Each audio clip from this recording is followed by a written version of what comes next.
Alright, gonna do a proper build overview for my Shattering Palm Witchhunter build. I'm also gonna cover some crafting stuff in the later half of the video. First things first, this is a non-budget character as I take my headhunter off because I don't want to show that because it's unethical. It doesn't actually do all that much. I was messing with it yesterday. But point being, not a budget character. Like this is what I would say is like kind of a reroll second character or third character or whatever. You're gonna need some gear to make it kind of initially function. Like I think you really want the unique helmet. You're gonna need a pretty good weapon so you have enough damage so your Shattering Palm actually one shots white trash mobs or whatever as like a baseline, things like that. So just be aware, not a like super low budget friendly build. But first up, do some gameplay. Jump in map. Um, Deli map, bunch pack size. We've got a boss in here somewhere. So the actual mapping is basically it's Shattering Palm. That's the build. Just kind of run around, press Shattering Palm, teleport to monsters, and they all blow up as I bleed to death, thanks to shock plus marked for death. I guess that's a good thing to show right away. The one thing that I have to pay attention to in maps is like dots from enemies. Otherwise, I really don't notice pretty much any damage ever mapping. It's just dots. And luckily, those are easy enough to deal with. This map's a little bit extra nasty about it. But otherwise, it's like super tanky to all the hit damage. Elemental damage hits may as well not exist thanks to the giant sorcery ward shield. And then physical and chaos are fine enough from the combination of evasion and deflection. You have 60s to, I think it goes up to like 68 evasion chance and like 60 something percent deflection chance. Boss damage is pretty good. You get a giant shock with a Stormcaller arrow. And then we just slam them down with Ice Strike and Tempest Bell, like super basic stuff, but gets the job done. Does what it needs to do. Then right back to just teleport, blow things up, teleport, blow things up. We will never have to deal with mana because of the unique helmet giving us surrounded and the defy rank 2 support, letting you ignore mana costs for attacks if you are surrounded. You can see like, which is good because these skills cost absurd amounts of mana. There's some other cool little benefits to this as well that I'll cover once I actually start looking at the setup as a whole. Another nice thing about Witchhunter and the Witchhunter explosions, your chance to trigger a Witchhunter explosion is doubled against undead and demon monsters. And a lot of the League mechanic content is exactly that. So Abyss is like basically all demons. I think there's some undead. Breach is basically all demons. Like the ones where you get really juiced up mobs on you.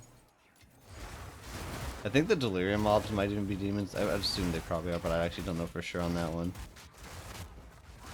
Like your chance to explode on the League mechanic stuff is even higher, so you just see those cause like giant chains of just the whole screen getting deleted essentially.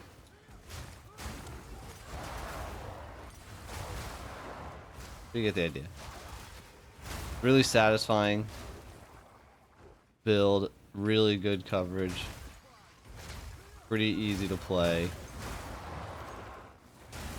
and it's been a ton of fun. Let me hop out of here as soon as I can get these mobs away from me so I can open a portal. And I'll show you how it works. So, I'll start with the skill gem stuff. The first thing actually on the list shows up is Sorcery Ward from Witchhunter. I just have an Uhtred's Exodus in it, which just gives some levels. Levels on Sorcery Ward just make the recharge timer go down a bit. You could get real fancy with this and put the Diala's gem in here, which gives +1 level and quality, because the quality bonus on Sorcery Ward is actually also really good. But that thing's super expensive, and my Sorcery Ward has like legitimately not even been broken a single time in multiple days because just there's so much of it that just gets recharged. But you could do that and then also add like a +1 from Cold Fire or Lightning Mastery gem. And then there's another version of this. There's two versions of this. This one says no other supports. There's one that works with one other, and there's one that works with two other. Those are also very expensive. So you could end up spending tons of divines to just get a few more levels on the sorcery ward, but I don't. This just doesn't seem to matter. But then the real things is Shattering Palm.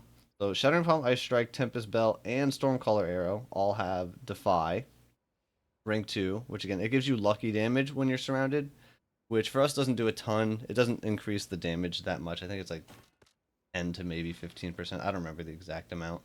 But it makes insufficient mana not prevent use of supported skills, which is good. We don't have to worry about mana. Because like if I hold down my Ice Strike, for example, you can see I go from full to 0 in less than a second. So I don't even think Leech would really be able to keep up here. But then we've got Elemental Armament, just some damage. Cold Tumor, just some damage. Ambush, which is really good for Shattering Palm because the whole goal is to one-shot the first enemy and cause the chain of explosions. And I'm able to get my Shattering Palm to just above 50% crit. Like, you know, we get right around there, just above, just below. Ideally just above. And then this is doubling that against the first hit, essentially. So it always crits on the first swing. And then I put Ancestral Call in it, which has actually been a lot of fun. It only triggers every 3 seconds, and we're definitely using it more often than that. But it means every 3 seconds you get one that does 30% more damage and gets some extra AoE, which is nice. Pretty cool. And then Ice Strike, and a lot of similar supports. Defy, Elemental Armament, have Rage on this to get Rage for single target ramping, and it also gives you some attack speed while it's not fully stacked up, which is great. Close combat, and then Rakiata's Flow, the classic OP support gem, inverts resists. Put it on this because this is the biggest bulk of single target damage that we have. Tempest Bell, Defy again. Overabundance lets you drop a second bell, so basically when I'm single targeting, I'm like holding down this and I'm just mashing my bell button to just get one dropped whenever it stacks up its 4 combo points. Close combat again, Cold Attunement again, and then Rigwald's Ferocity, which does different things on weapon set 1 and 2. On weapon set 1, it gives you more attack speed, less damage. On weapon set 2, it gives you less attack speed, more damage. We don't need attack speed on Tempest Bell. So actually, even though my main setup is the Quarterstaff, obviously, it's actually in weapon set 2, specifically so that we can get the 30% more damage here from the Rigwald gem for the Tempest Bell. And Hand of Chayula, using this just on bosses with the Stormcaller Arrow. Basically do Hand of Chayula into Stormcaller Arrow. That's so that we can apply the Voltaic mark, and Hand of Chayula gives it some extra effect of the mark, so it just gives us a bigger shock and bigger chance to guarantee that we shock in one shot. Unlike the other skills, though, Hand of Chayula, we can't use the Defy gem to solve the mana, because the Voltaic mark, which is being, triggered by it, is not an attack skill that gets, or it says attack actually, but I think Defy says only like skills you use yourself. Whatever. Doesn't work. You still have to spend the mana for Voltaic Mark.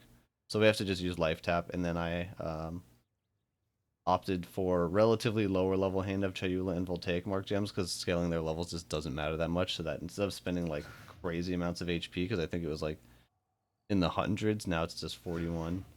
We have it linked with Life Tap and Efficiency, and then we have Duration for the Voltaic Mark, as well as Rapid Attacks just to get the punch out a little quicker. Stormcaller Arrow, the other part of the boss DPS booster, does have Defy, then 100% more shock chance. Ambrosia, which is really great because we have the whole mana thing. Our mana doesn't matter. We don't need it. We don't need to use it. But we still have a spot for a mana flask. We actually get to use it a little bit here.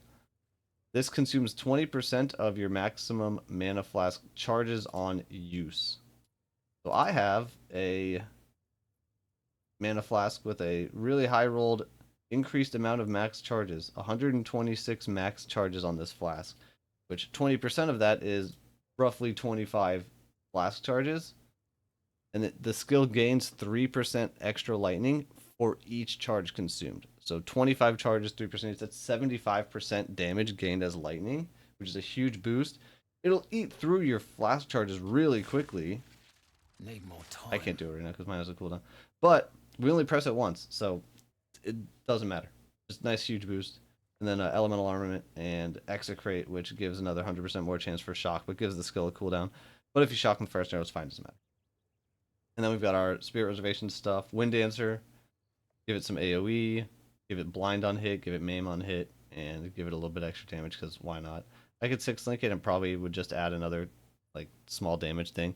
A lot of trash mobs, if they hit me that I didn't hit yet, and this triggers, it does just outright one-shot, like trash packs, which also causes, a bunch of explosions from Herald of Ice and Witch Hunter and all that, so that's pretty fun. Ghost Dance just have Press duration because less duration on Ghost Dance actually makes you get your Ghost Shrouds back quicker. Herald of Ice, one of the pieces of the big explosion chains. Give it increased AoE, cold attunement, elemental armament, and elemental focus. This is because we don't need it to be doing any freezing. I don't think it can anyway because payoff skill. So it doesn't matter. More damage. And then War Banner would be another thing for single target that I planned for. Um, Honestly, isn't even really necessary, but I did have like basically spirit budgeted out for it, and it would get Resso's passion for less glory and then like increased duration, increased AoE. Unfortunately, the way I mathed out my setup for it, I was gonna get 15 spirit from my amulet implicit, and then I need basically 120 total, so that'd put me at 115. But instead of actually getting to 120, the 10 quality on War Banner gives, or 20 quality gives 10% reservation efficiency, which would be 3 less spirit needed. And then 1 click of a Herald reservation node would be 2 less, and it would get you just to enough. But the quality in War Banner currently might get patched very soon. Currently it doesn't work. The quality just doesn't do anything. But if and when we can turn it on, it'd just be a nice little another button to like pre-pop down on a map boss for another damage boost. That's again not really necessary, but whatever. It would work. That's all the gem stuff. Gear stuff, real quick. Weapon, just big DPS, physical DPS slash flat cold damage would also be good here. So obviously attack speed plays into that DPS thing. Attack speed is really nice, but the main, more important thing is to just have one that hits hard enough to one shot as like a baseline. And then crit chance helps a bunch. +6 is really good, probably the best mod on the suffix there, more so than the other two even. We just need high damage to one tap. Unique helmet gets your command, makes you get surrounded, enables the support gems, and then some passives on the passive tree. Chest is just huge evasion, and then some resists and deflection. Basically, all 3 of my rare pieces that can roll this deflection mod suffix, I have it on. The deflection suffix on these pieces of gear is really, really good. The deflection nodes on the passive tree, I think, are pretty bad. Like, just not even really worth looking at too much. But the deflection suffixes are fantastic. So I have like a little bit on the tree because I was just pathing through some as some extra evasion points just to do it. These give a little bit, what, a total of 11% evasion to deflection. But my gear's giving me like 75 or something. And just from that, a few suffixes, we end up with 65% chance to deflect, which is pretty nice, pretty good, relative to the amount of investment. Amulet is like one of the biggest items for the build, just raw stats all over the place. And it's pretty straightforward to create. Just huge evasion, huge energy shield, huge double crit +3, global defense, which is just more evasion ES. Really strong. Rings are pretty much life, tri-res, cold damage, cold damage. You can craft like this one I crafted myself. This one I purchased. I'll go over how to do the potential crafting on this, but most of these items I would say are actually pretty good. Not most of these. The chest, the rings are both pretty good to like buy if you see good options. Even potentially like maybe boots, maybe gloves, but you probably won't find any. Amulet you craft yourself. Gloves you're probably crafting yourself. Rings you can, chests you can, but you can find good deals on them as well. The belt is ingenuity because a rare belt would basically just give us life and 3 resists, whereas if you look at our rings have 6 full useful stats and a useful implicit and quality bonus. It's just a little bit better. Like it's not as much life or as much resist as a rare belt would give, but you're gaining like extra damage stats that you otherwise couldn't get. I also have a hunter that I bought yesterday, was messing with. It's fun. Honestly, the only buff I really consistently even noticed making a difference was the one that gives you a boatload of AoE. It's like 50% more AoE radius or something crazy. But like any of the damage ones, any of the speed ones, I didn't even really notice them. Like, not necessary by any means. A good ingenuity is plenty. And then the boots, evasion ES, speed, deflection, and then you want 2 socket base, ideally with 100% socket effect. Same for the gloves. Same deal. Evasion ES, the socket thing, deflection, and then 1 other suffix. Like boots, you're pretty much guaranteed to be getting res as your last suffix. My gloves currently, I just had an unveiled rarity. I could re-roll this. I don't need a res here, but I could re-roll it to fish for like attack speed or crit damage, or if you got really lucky, +2 melee. Um, yeah, that's all the gear. I do have an Olroth's flask as well, just fantastic item on any character that's life based. Super good flask in general. Just spam it whenever you take damage while you're mapping. Instant big heals. And yeah, that's all the items. Onto the passive tree, ascendancy stuff. Explode, sorcery ward. And then the last node kind of barely matters, unfortunately, whatever. These ones are so good it makes up for it enough. Um, First up is the explosions. Again, 10% chance to deal 100% of their life as physical damage, doubled chance against undead and demons, which is a lot of the league mechanics currently. Sorcery ward stuff, both points, just gives you huge Ellie shield, 9.4k of Ellie hits. And then like anytime I go like 4 seconds without taking an Ellie hit, it just refills itself. It never gets broken while mapping. Just doesn't happen. And then the last one is just Culling Strike. Points themselves is we do a lot of traveling because there's not a ton right away that we want other than the surrounded nodes.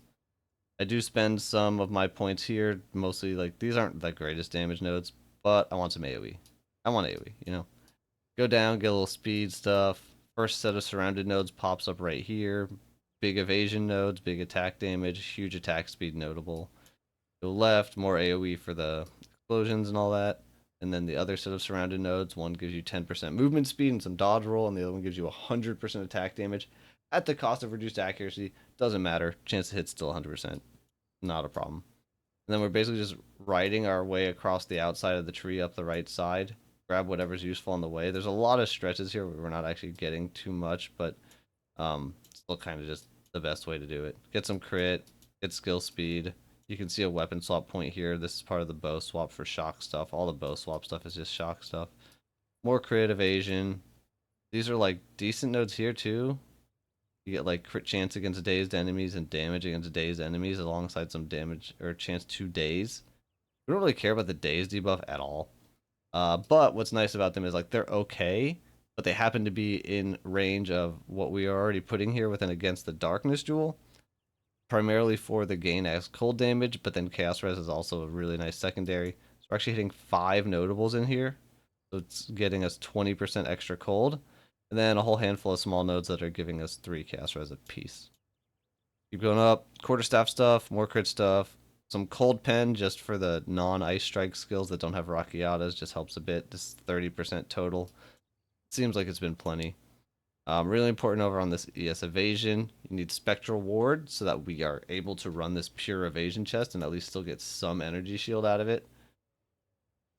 Because we want both of those to be really high, but especially we really like the evasion to be really ramped up. And then some more crit stuff. And you can see another weapon swap path into shock nodes right here for the Stormcaller. Um, Otherwise, on jewels, I do have a Heart of the Well, extra as cold, attack speed. Just any other couple stats probably besides those is good. This one has some evasion from body armor. It's pretty nice. It's better than like 20% evasion on a rare jewel.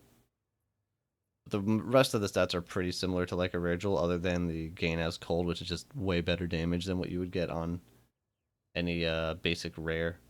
And then the rare jewels are more or less mostly like this, like some evasion and just damage rolls. I ended up with a bunch that had damage against rare and unique enemies, which is fine. It's like we're really cheap, I guess. I think I might have one with movement speed somewhere. I do. A little bit of movement speed is nice too. But just evasion, damage, movement speed if you're so inclined for it. And yeah, the reason it says 22 more dex is because my bow requires more dex than I have until I swap to the bow. Kind of weird. Like the dex is fine. The bow just has it itself. When I don't have the bow out, it thinks I don't have enough. Yeah, I think that's the everything. We kind of covered all the stuff, the items, the build. Very cool, very fun. I am now going to attempt to really quickly cover how to do crafting stuff for some of these items. A lot of them you can buy if you're in trade, and it sometimes looks like better options to buy. But if you want to craft, or if you need to, give you the ways to do it. Now, weapon, I have a really high Fizz DPS weapon. I'm not going to go over how to craft these because it's just super RNG and it's just really not worth it unless you're going like insane. Like these are just things that you buy. But you can craft a quite good weapon. Mine currently has triple physical damage prefixes. You can craft one with instead, you can get the flat fizz, you can get a good percent fizz, probably like this same tier, honestly, is what I would go for. And then instead of that hybrid roll, you can get the essence mod for some gained as cold. Not going to be quite as good. So it's this one, I think. That's extra lightning, extra cold. Goes up to 33% damage gained as cold. And it's pretty easy to make, actually. You kind of just need a weapon with flat and percent. You can maybe buy one. It's possible. More likely, what you would actually do, so like Lunar Quarterstaff is a good base, Razor Quarterstaff is a good base. Probably just either one of those, doesn't really matter. So what you can do is Razor Quarterstaff, let's say, and I want to buy one with flat fizz and percent fizz, right? Number of prefix modifiers, maximum 2. So let's say like 135, and then this number could pop in whatever. I think like 55 or something minimum. Now you can see, you can buy this. This has tier 2% fizz, tier 2 flat. You could actually just work straight off this. That's not even a bad deal at 2 divines. But there's not much here. What you can do instead is you can buy each of the mods individually and recombine. What I've found to be the best combo of like chance to recombine versus how much you're going to get out of it depends on how much you're willing to spend and stuff. You don't want to do like full T1s. The chance to recombine gets way too low. But you can do tier 1 flat physical, because that mod's just more common, it's more abundant, you can find a lot of weapons with it for like nothing. It's like if I deleted this, I don't know exactly, I'll say like this is a T1. Yeah. I mean, you can see something right away for 1x. You got to be careful about item level, make sure they're not too low. But if it has tier 1, it's not going to be too low. Even if I bump the number up, make it a higher roll, this one's almost perfectly rolled. It's still 1x. You can buy like really high flat dirt cheap, and then you would want to buy percent as well. Now you can do tier 2%. The recombination odds get pretty low. What I like, I think better, is actually a really high rolled tier 3. I'm gonna say, and one easy way to search these, a lot of time you're gonna get one that has 2 fizz rolls here, including a hybrid. This deletes some potential options, but there's enough that doesn't matter. I'm just telling it not to show me anything with accuracy on it. Now you can see this has rule, which goes up to 154. That's right. So if we looked at like 145 up to 154, again, these are like dirt cheap, right? So very, very cheap to buy. You are going to have to spend some gold buying these items, and then you probably want to get the Lucky Recombines. You don't need to. Lucky Recombine costs a lot more than like the 2 things you're combining does. If you have tons of leftover gold to just spend, you know, because it's going to be a lot of these are going to be like 30k or so. This one's 40. You're buying like a ton of bases. The chance to succeed, I can put this in real quick. Let me grab a couple items. I don't remember the exact odds, so we'll check it real fast. This is a tier 3%, right? And we're going to combine it with a tier 1 flat. I believe it's going to be about a 5% chance. You could use Lucky Recombine, which re-rolls that, or rolls that twice. But not needed. Because again, these things are so dirt cheap. So if I checked these though, 4.5. 78 artifacts. I'll give it a shot. It'll probably fail. But, you know, you just keep doing this. You get your 2 prefixes. And then once you get that, you're pretty much good to go. You're off to the races. Yeah, mine failed there. Once you get the 2 prefixes, you would exalt a random suffix. And then use the Omen of Dextral Crystallization, which guarantees your essence is going to remove only a suffix, which you just added. And then use the Perfect Essence of Ice. So now you have your extra cold. Prefixes are done. And then you're going to exalt another suffix. Use the same Dextral Essence Omen. And you're going to use that to add probably Haste. Perfect, which is going to give you Onslaught. You can fill the suffixes up here, but we don't want to because we want to use the Desecrate for the last mod. Add 1 suffix, turn it into Haste. Add another suffix with an Exalt. try to turn that into +6 from the perfect essence of battle. There's a chance it deletes your haste if you're unlucky. If it does, then you just have to do the process again and try to add haste, and you kind of have to leapfrog back and forth until you keep both the mods. There's some RNG there. And then your last mod, you're fine, just desecrate whatever. Throw the desecrate on. If you want to get real fancy, you could do the super high tiered jawbone, get the reroll. Then you're just looking for attack speed or crit, basically, whatever. Something useful. Weapon, done. And that's a really strong weapon. And it's not too hard to make, it's not too expensive to make. Now, the other item that is you are definitely almost certainly crafting would be the amulet. Again, if you want to do the potential war banner stuff when it gets fixed, you need a solar amulet. Otherwise, just doesn't really matter on whatever base. But this is you're gonna start from a magic base with evasion and +3. The reason we're starting with evasion is because when we regal it, that gives us the option of hitting either % or flat ES. So you want % ES, it's better, but you could settle for flat ES. You might get unlucky and you might hit armor. But as far as other attack modifiers go, because the +3 to melee skills has the attack modifier tag, there is nothing to worry about there, because you can see if we look here. Or there is accuracy, sorry. I forgot about accuracy. Might hit accuracy as well. So you might hit accuracy, you might hit armor. But you're just as likely to hit either of the ES rolls, basically. But so for that, you'd be starting from an amulet, magic base, with % evasion, and melee skills. I don't remember what these cost. They might be a little bit expensive. Yeah, about a divine. But not too bad, because once you hit your... I can buy one. I'll give one go on this as well. Screw it. We'll do it live. Sure. Buy an amulet. Get a base. Can I help? We're gonna hope we get lucky here. We need a perfect regal orb, Let's see if there as are any well takers. as a omen of homogenizing coronation. Get both of those. Turn the omen on.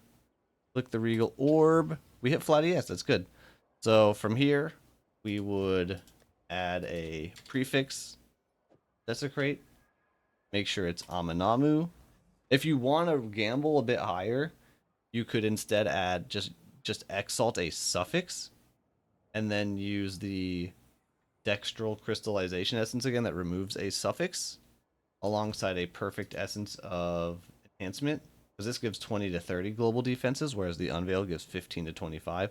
But you would risk losing your melee skills mod there. It'd be a 50-50. So what we're going to do is the safe one here. Collarbone. All right, your order is registered. Need to get it. Want it. Oh, there we go. So this is going to guarantee add a prefix. It's going to add the Aminamu. And then we just need to make it so we can re-roll the unveil. It's a good one to show because the whole process. And then turn this on before we unveil it. The chance of hitting global defenses is like extremely high on these when you do this unveil. I've done probably, I don't know how many units I've done, but like less than 10% of them don't hit the global defenses. That's like done prefixes, right? Good, easy. Oh no, wait. I got ahead of myself. I messed up.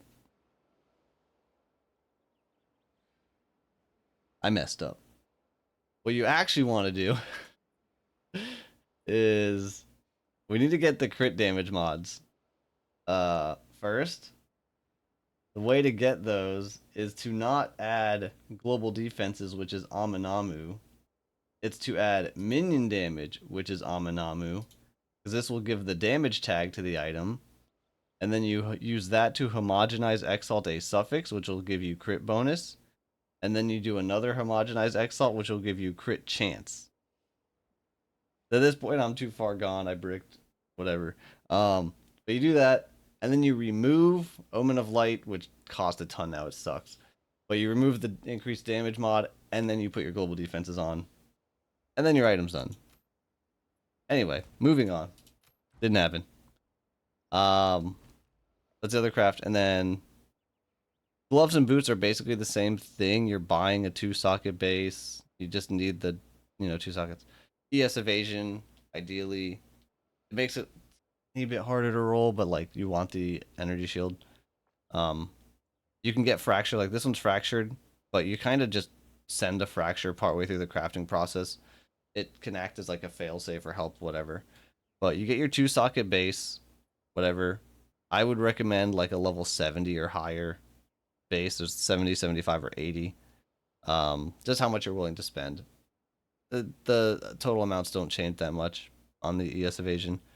So make it a 1 mod rare item, and then you have to kind of just spam away at chaos orbs until ideally you get the deflection suffix. But alternatively, you can kind of work with it on any of the tier 1 evasion mods. So like on the boots, that would be the tier 1% or flat ES evasion. Gloves would be the same thing, percent or flat. I probably wouldn't want the hybrid because it has life that'll ruin things. Or deflection. And then you're going to do like homogenize exalt from there. If you get the mods you need, like on the boots, let's say we hit flat and we homogenize and we actually got percent and deflection, great. If not, that's when you would probably just put a random desecrate that's just going to be a placeholder mod just to block for fracturing because it lets you get a 1 in 3. And then you just send the fracture and hope it hits one of the good mods on the item.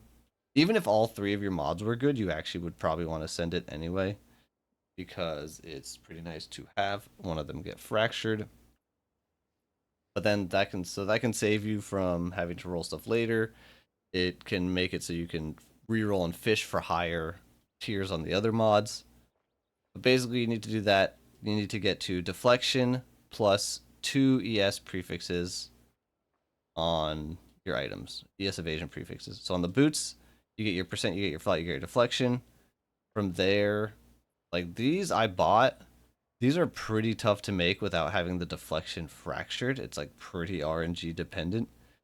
Because what you would do next, you would exalt a suffix and then remove a suffix with the crystallization essence omen again to add movement speed. And it's a 50-50, you lose your deflection.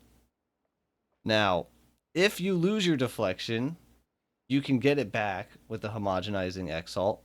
But since these are hybrid bases, they can also roll the ES version of defense suffix, which is ES recharge rate, which you kind of don't want. But so let's say you killed your deflection getting movement speed. You would have to like risk getting it back with the homogenize, and then if it misses, you're probably screwed. But assuming it succeeds, you do the same thing again, but now you're adding the 100% socket effect. And then the final mod, you just desecrate. And then the gloves is the whole same process. You just don't have to add movement speed. Instead, we just do an extra homogenized exalt for the hybrid prefix. And again, hope for the best. So if you end up with no suffixes at all, and let's say you didn't have the life yet here, you can double homogenize slam suffix, and it will give you both the recharge and the evasion guaranteed. Like, you will get both.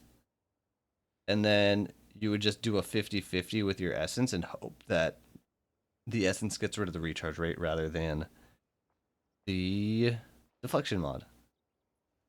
And that's how those items go. Chest is very similar. Again, it's a good one to just buy because there's a lot of good evasions with resists that don't cost a ton. But if you were so inclined to make it yourself, I would highly recommend getting a base with a tier 1 evasion prefix and then the deflection suffix on a magic item.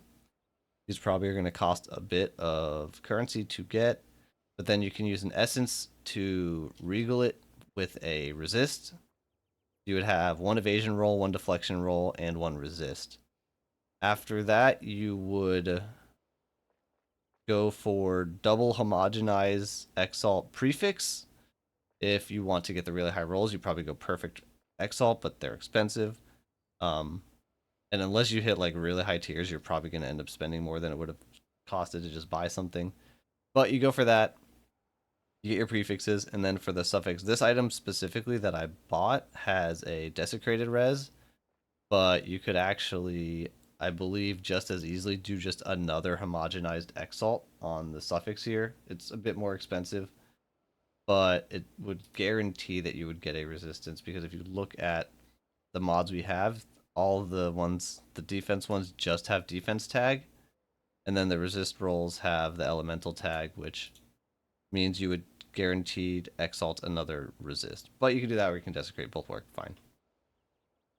And again, there's a lot of chests that you can buy if you're in trade that are pretty cheap for how much evasion they're gonna have. And then finally, that brings us to the rings. This is another one. You can buy items if they exist. Like this ring I purchased, it was just very nice. Making one exactly like this just has 3 crazy resist rolls, is that's pretty tough. However, I found a pretty good method for crafting some rings, which is how I made this one. And that is to buy a magic ring with life and all res. All res is fantastic on rings because it gets scaled by the cold quality. But it's, it's giving some fire and lightning, but it's getting scaled with the quality that we're going to use anyway. So magic ring, life plus all res. Regal it for whatever resist you may need. Like mine, I just wanted some chaos res. Instead of having chaos res here, this could have had probably a proper res. And then I could have hybrid chaos res on both items. Would also work, but whatever res you need doesn't matter. Because then the next thing you're going to do, especially on breach rings, this works really well. You quality the item up with cold, and then you are going to double prefix exalt with probably greater exalt. You could do perfect. I don't think it's worth it. But with the omen of catalyzing exaltation, which consumes all catalyst quality to increase the chance of the corresponding type of modifier. The only 2 cold prefixes are cold damage and cold damage, which is what we want. So I did a couple of crafts of these attempts. Out of, I think, 7 rings that I tried, every single one of them got at least 1 cold modifier from using this catalyst, and 2 of them got both the cold modifiers. Like, not guaranteed, but it's pretty good odds, and these things cost basically nothing, whereas, like, the homogenizing exalt, 1, costs a lot, and 2, doesn't even really work, because as soon as you have any sort of elemental resistance on your ring, they all have the elemental tag, and every flat damage has elemental tag, every percent damage has elemental tag. You're just not really narrowing the cooldown. You can combo the catalyzing one with homogenizing, which would let you to delete like mana and evasion and like accuracy and stuff from the pool entirely, so it would increase your odds. But honestly, I don't think it would really be worth it. I didn't bother with it. But yeah, you just do that a few times. Eventually, you'll probably hit double cold, and you're good to go. And with that, I think we've covered everything. Combo build guide overview plus crafting.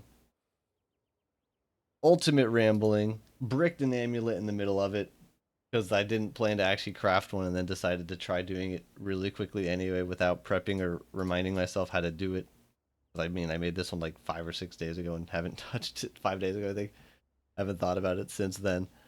But nonetheless, that is all. Hope you enjoyed the video. Hope it is helpful. If you guys like it, that's all for me. Thank you for watching. See ya.